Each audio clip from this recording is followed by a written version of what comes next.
छावनी police station के लोगों ने दो जो सीआर रजिस्टर किए थे, ये जन्म मृत्यु प्रमाण पत्र के ताल्लुक से सीआर नंबर 40 और सीआर नंबर 51। इसके अलावा कल पुलिस ने एक नया सीआर रजिस्टर की है, सीआर नंबर 138/2025। इसमें पुलिस ने कुछ 5 लोगों को आरोपी किया हुआ है और जिसमें शेख रशीद शेख आमिर को पुलिस ने कल अरेस्ट करके आज कोर्ट के सामने हाजिर किया। इनके खिलाफ में भी कोई भी बांग्लादेशी, रोहिंग्या या इस तरीके के सीरियस आरोप नहीं है।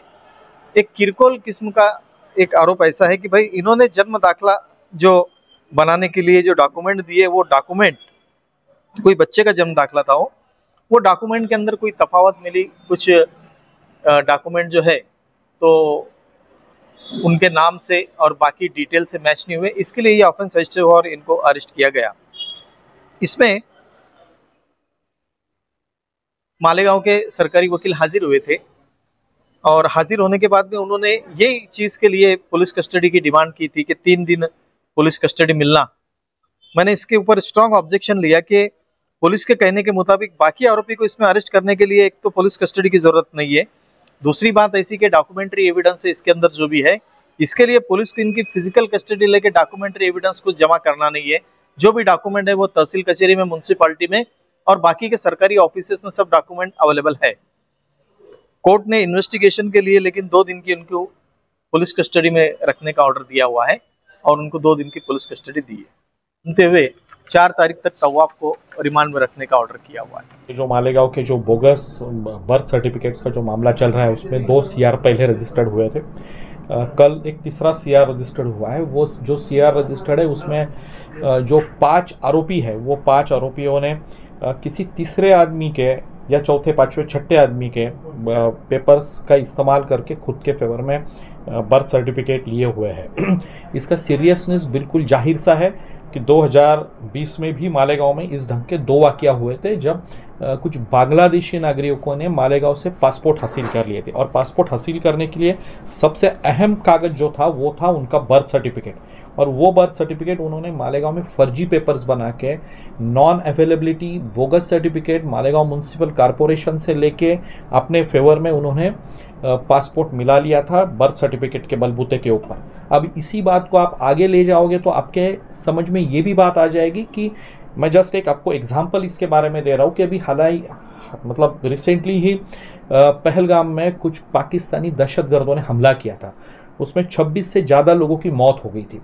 बहुत शुरू से भारतीय सरकार, हिंदुस्तानी सरकार, मरकजी गवर्नमेंट, जितनी भी सिक्योरिटी एजेंसीज है, आईबी है, इंटेलिजेंस एजेंसीज है, ये कह रही है, कश्मीर पुलिस ये कह रही है कि ये पाकिस्तानी सिटीजन्स थे जिन्होंने यहाँ पे आके अटैक किया हुआ था।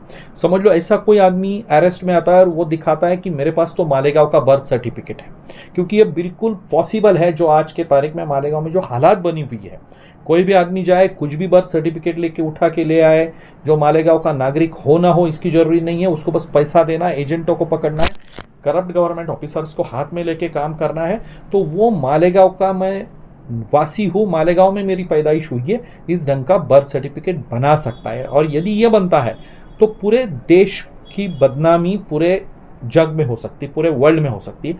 ये बड़ा संगीन सा चीज़ है, इसके ऊपर बहुत गहराई से देखने का टाइम आ चुका है।